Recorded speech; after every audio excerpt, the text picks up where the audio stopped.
Existe algo profundamente perturbador e ao mesmo tempo libertador quando você começa a perceber que a figura de Jesus, tal como a conhecemos, talvez não seja exatamente como ela realmente foi. Não se trata de negar sua importância, nem de contestar a fé de milhões. Pelo contrário, trata-se de ir além das versões editadas, dos dogmas fixos, dos filtros humanos que ao longo de séculos moldaram sua história para servir sistemas, não consciências. E quando você se depara com o livro de Urântia, um texto misterioso, profundo e quase desconhecido, começa a perceber que aquilo que nos contaram sobre Jesus talvez seja apenas uma sombra do que ele realmente representava. E então, inevitavelmente, surge a pergunta que muitos evitam: por que essa versão foi escondida? O livro de Urântia não surge como um livro religioso. Ele não pertence a nenhuma igreja, não tenta fundar uma nova doutrina, nem busca seguidores. Ele apareceu silenciosamente, como que por canais desconhecidos, e carrega uma das descrições mais extensas, humanas e espiritualmente lúcidas da vida de Jesus já escritas. Só que o Jesus que ele apresenta não é apenas o Salvador ou o Filho de Deus, que aprendemos a venerar nos púlpitos. Ele é algo maior. Segundo Urântia, Jesus era e é um Filho Criador, uma extensão viva da própria fonte do universo, que decidiu voluntariamente encarnar na Terra, não para fundar uma religião, mas para mostrar com a própria vida como é Deus em ação, não através de rituais nem de imposições, mas através da compaixão, da presença, da escuta, da coragem silenciosa de viver o amor até o fim. Essa visão muda tudo, porque se Jesus veio para expressar o Pai, e não para substituí-lo, então a sua missão não foi morrer, mas viver. Viver de forma tão verdadeira, tão íntegra e tão amorosa, que qualquer um que o observasse pudesse sentir o próprio Deus vibrando em carne e osso. E é aqui que começamos a tocar na essência do que foi escondido. Porque essa mensagem não cria seguidores. Ela desperta consciências. Ela não exige fé cega. Ela convida ao contato direto com o divino dentro de cada um. Ela não alimenta medo, culpa ou submissão. Ela empodera, liberta e chama cada alma a reconhecer o que já é. Você entende o impacto disso? Um Jesus que não pede adoração, mas inspira autorrealização. Um ser que não quer ser colocado num altar inalcançável, mas que viveu para mostrar que todos têm, dentro de si, o mesmo potencial de luz, coragem e amor. Esse tipo de verdade não é confortável para sistemas religiosos baseados em controle. Por isso, essa narrativa foi, ao longo do tempo, silenciosamente ignorada, desqualificada ou rotulada como heresia. Mas o que ela carrega é justamente o que falta à nossa espiritualidade moderna: humanidade, profundidade e presença. A seguir, vamos mergulhar mais fundo nessa história, desde a origem cósmica de Jesus segundo Urântia até as razões espirituais da sua encarnação na Terra. E o que descobriremos é que a vida dele não foi apenas uma missão sagrada, mas uma mensagem viva deixada para todos aqueles que ousarem lembrar quem realmente são.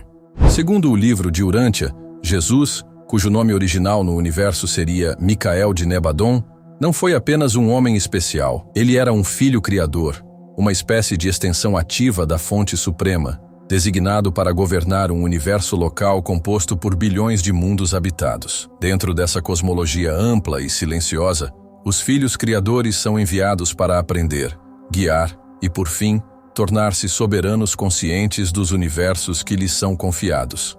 E uma das etapas mais sagradas dessa trajetória, segundo o livro, é a autoentrega, o momento em que o Filho Criador se voluntaria para encarnar como ser humano comum, em um planeta comum, entre pessoas comuns, a fim de viver, de dentro para fora, a condição das suas próprias criaturas. Foi exatamente isso que aconteceu com Jesus. Ele escolheu a Terra, ou, como é chamada no livro, Urântia.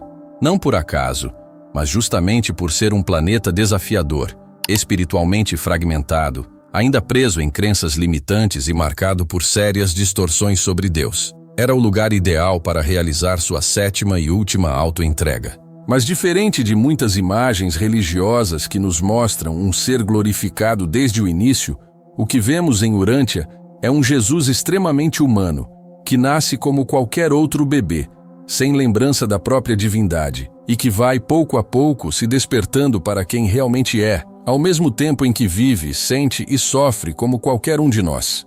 Essa narrativa traz uma verdade profunda. A divindade de Jesus não era um privilégio inatingível, mas uma consciência que foi se revelando através da experiência. Ele não veio para nos salvar do pecado original, veio para dissolver com sua própria vida a ilusão de que estamos separados da fonte. Cada gesto, cada conversa, cada silêncio dele era uma forma de mostrar como a presença divina pode se manifestar através da simplicidade. Ele curava, mas não fazia espetáculo. Ele ensinava, mas com palavras acessíveis. Ele caminhava entre os pobres, comia com os rejeitados, tocava os impuros. E não como um salvador distante, mas como um irmão desperto. E é justamente essa humanidade divina que incomodou tanto, ontem e hoje, porque ela mostra que a espiritualidade não depende de castas, intermediários ou estruturas religiosas. Ela é vivência direta, íntima, silenciosa. Jesus não fundou igrejas, nunca pediu para ser adorado, nunca escreveu uma doutrina. O que ele fez foi algo infinitamente mais poderoso. Viveu como se Deus estivesse em cada momento. E esse exemplo, se realmente compreendido, é o fim do medo e o começo da liberdade. Então, por que essa versão foi esquecida? Talvez porque ela nos devolve uma responsabilidade profunda, porque não basta acreditar em Jesus, é preciso viver como ele viveu. Não é uma questão de crença, mas de coerência. Ele não veio para que a gente se ajoelhasse diante dele, mas para que a gente se levantasse com ele. E o que Urântia propõe não é um novo evangelho, mas um convite a ver Jesus com olhos livres, fora dos símbolos congelados pelo tempo. Um homem de carne e alma que lembrava, a cada respiração, que Deus não está longe. Deus está aqui.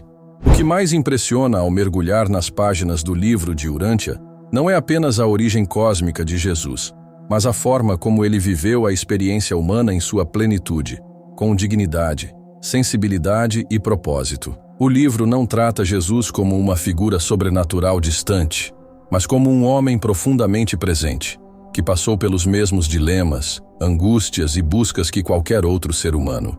A diferença está no modo como ele escolheu responder à vida, e talvez seja justamente isso que torna sua história tão poderosa e tão perigosa para os sistemas que preferem um Cristo distante e inalcançável. O livro de Urântia relata, com detalhes e beleza, os anos não registrados nos evangelhos tradicionais, a infância de Jesus, sua juventude, suas dúvidas silenciosas, sua sensibilidade diante das injustiças do mundo e, acima de tudo, sua entrega à missão antes mesmo de compreendê-la racionalmente. Ele não começou sua vida com milagres. Começou com um trabalho duro, perda familiar, observação silenciosa e uma escuta interna profunda. Jesus experimentou o mundo como um de nós, lidando com medos humanos, sentindo compaixão por quem sofria, testemunhando a hipocrisia social e religiosa do seu tempo. E foi nesse solo comum, real, onde a maioria apenas sobrevive, que ele começou a florescer como expressão viva da presença divina. Ele não escolheu atalhos espirituais, ele escolheu o caminho do coração, escolheu amar onde havia ódio, escolheu escutar onde havia julgamento, escolheu acolher onde havia exclusão.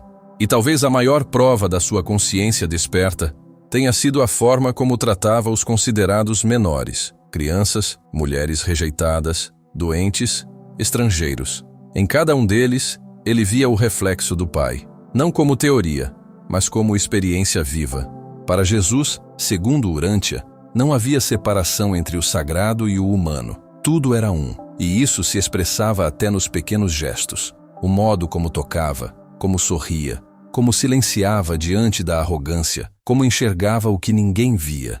Mas essa luz, quando encarnada num mundo de sombras, inevitavelmente incomoda. E quanto mais ele irradiava a presença, mais a estrutura ao redor começava a tremer. As autoridades religiosas viam nele uma ameaça, não porque ele fazia milagres, mas porque ele ensinava a liberdade sem depender deles. Ele não precisava do templo, ele não cobrava sacrifícios, ele falava com clareza, sem medo, e, acima de tudo, fazia algo que nenhum sistema de controle suporta. Ele lembrava as pessoas de que Deus estava dentro delas. É por isso que os detalhes da vida de Jesus descritos em Urântia são tão impactantes. Porque eles mostram um ser que não veio criar seguidores, mas multiplicar mestres. Um ser que não exigia fé cega, mas convidava à escuta direta da voz interior. Um ser que não se apegava a cargos, nomes ou rótulos, mas caminhava com os pés descalços da verdade. E isso, por mais belo que pareça, sempre foi um risco. Porque um homem que desperta, desperta outros. E uma consciência desperta não é mais manipulável. Na última revelação, vamos falar sobre por que essa versão de Jesus foi silenciosamente esquecida e o que você pode fazer com esse conhecimento agora, não como mais uma crença, mas como um chamado interno à lembrança do divino que habita em você também.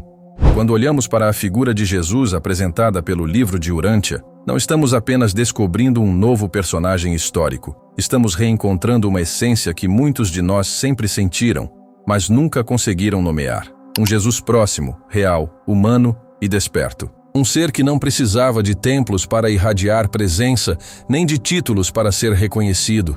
Um homem que viveu com tanta inteireza e amor que se tornou espelho do divino para quem estivesse disposto a olhar além das aparências. E talvez seja justamente por isso que essa visão foi tão cuidadosamente silenciada ao longo do tempo. Porque um Jesus assim não precisa ser adorado, ele precisa ser compreendido. E compreender esse Jesus muda tudo. Muda a forma como você vê a si mesmo.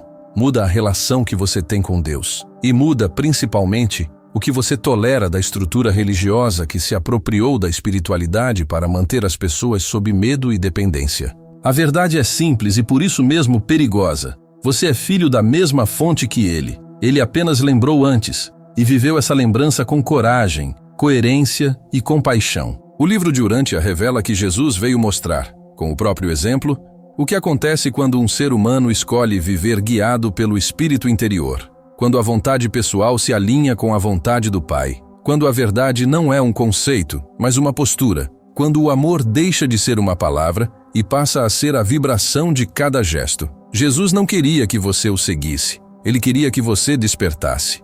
E é exatamente isso que sistemas de controle não podem permitir. Porque uma pessoa desperta não precisa de intermediações. Ela começa a ouvir por dentro, começa a caminhar com integridade, começa a acessar a mesma fonte que ele acessou.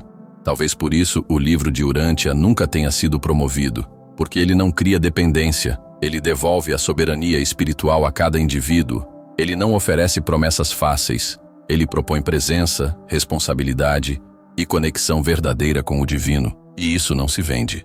Não se controla, só se vive. Agora que você sabe, a pergunta não é se essa história é real ou aceita. A pergunta é, por que isso te tocou tão profundamente? Talvez porque, em algum nível, você sempre soube. Sempre sentiu que a verdade de Jesus não era sobre dogmas, mas sobre presença. Que o caminho dele não era sobre adoração, mas sobre viver com coragem, dignidade e amor. E talvez seja por isso que você está aqui, porque chegou a hora de lembrar, não de mais uma crença, mas de quem você é, por trás de todas as histórias. Você não precisa repetir o que ele disse, precisa viver o que ele viveu. E isso começa agora.